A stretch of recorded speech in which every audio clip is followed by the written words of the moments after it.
The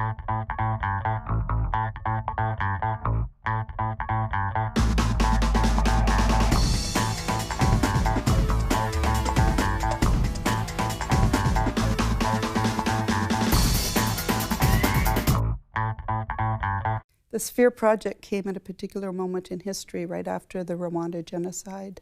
Context at the time was the end of the age of humanitarian innocence. Yeah, it was a very difficult time for everyone. There was a huge amount of soul searching about the humanitarian business, so everybody was looking for an answer. And it became increasingly apparent to us that something had to change, something had to be done. Part of the history of the establishment of Sphere was a multi-donor evaluation of the response to the Rwanda genocide, in particular in Eastern Congo. The main learning from the Rwanda evaluation was that humanitarian agencies had done pretty good work, but there were some failings.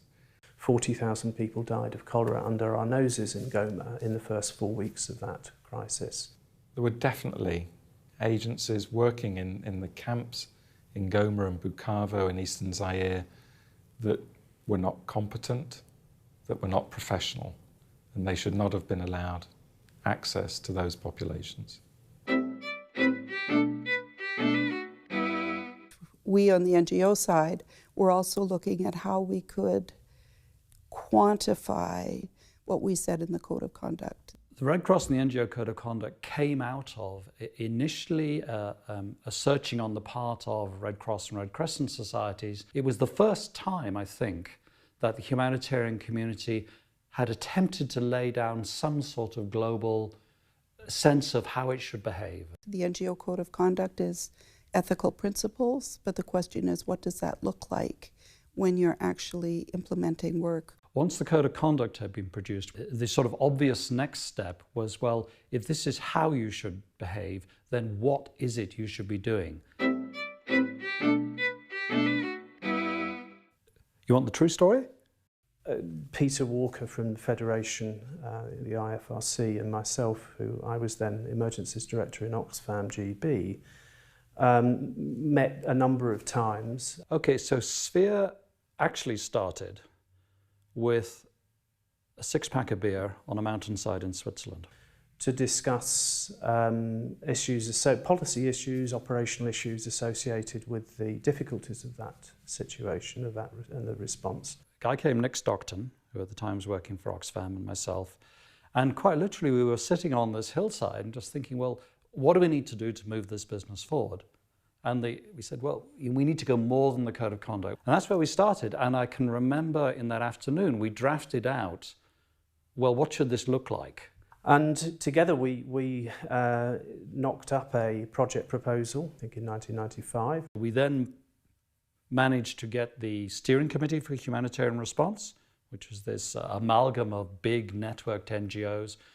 Both he and I were on their policy committee. So we took this idea and we got the policy committee to accept it. It then goes up to the chief executives. The chief executives like the idea, and voila, we have a mandate.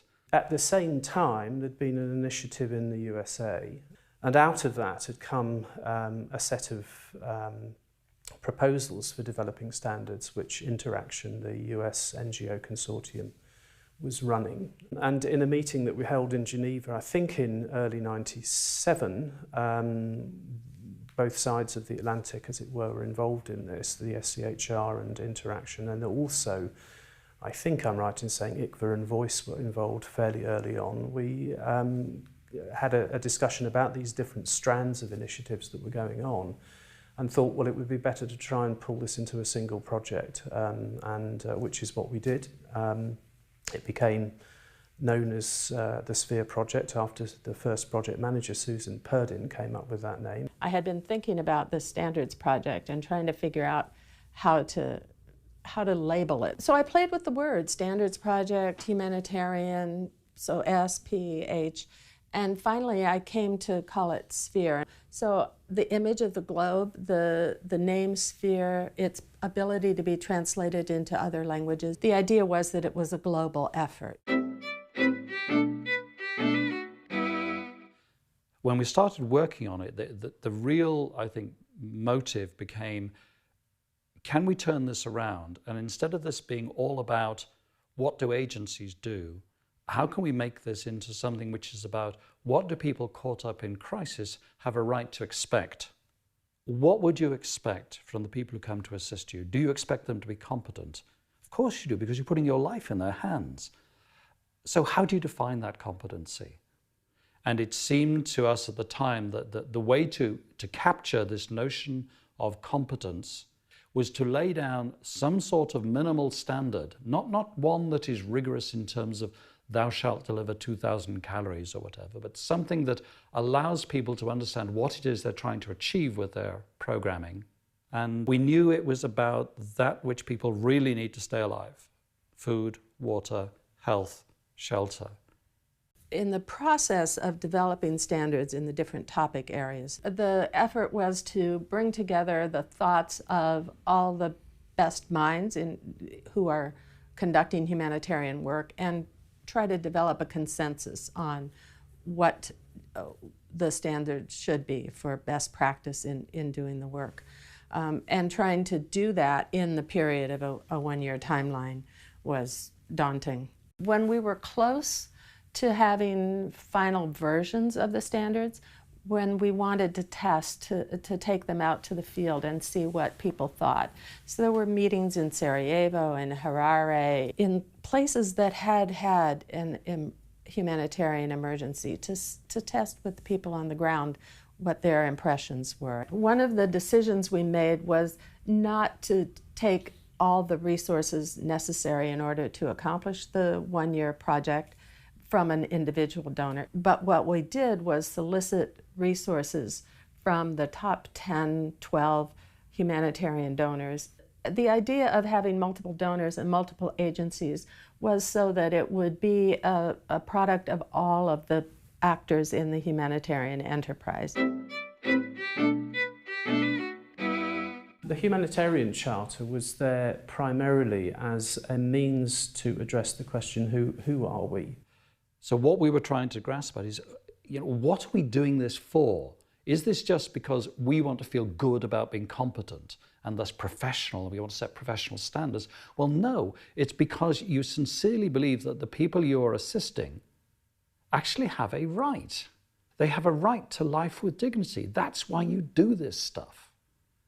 And if you can then show that actually these standards don't just come out of thin air, they're not just something that agencies have invented, they're actually an expression of people's rights that states over the last 50, 60 years have signed up to. We're not in this because we've been ordered to be, as a military undertaking. We're not in this because we've been contracted in. We're not in this because we're there to try to deliver some longer-term political good.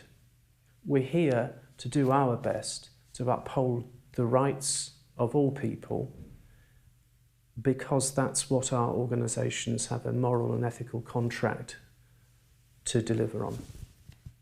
What does that mean in a crisis? Well, one way of thinking about it is it means that they are able to acquire these things, water, health, shelter, to these standards.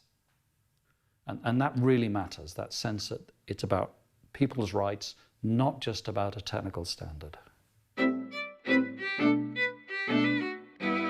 It's not fair to say that everything started with SFIR. There was effort before that to do good practice. SFIR codified that, put it into a package that made it easier for other people to pick up. When the SFIR standards were launched, I think there was a broad sense of accomplishment throughout the NGO community, because the process was so participatory. It really did bring together very disparate organizations and people for the purpose of improving the practice of the entire humanitarian community. Having the standards, yes, that's really important, but having that process of reaching those standards was equally important. But something like SFIR doesn't happen on its own. It's a timing thing. It was post-Rwanda.